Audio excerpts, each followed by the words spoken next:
Double bed system with the rack and the 2 couches. Custom built cabinets.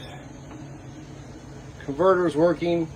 The RV is not hooked up, but you can see that the solar power is charging the battery, which is running the exhaust fan, which stays running year round with the vents open. Plus, the refrigerator stays cold.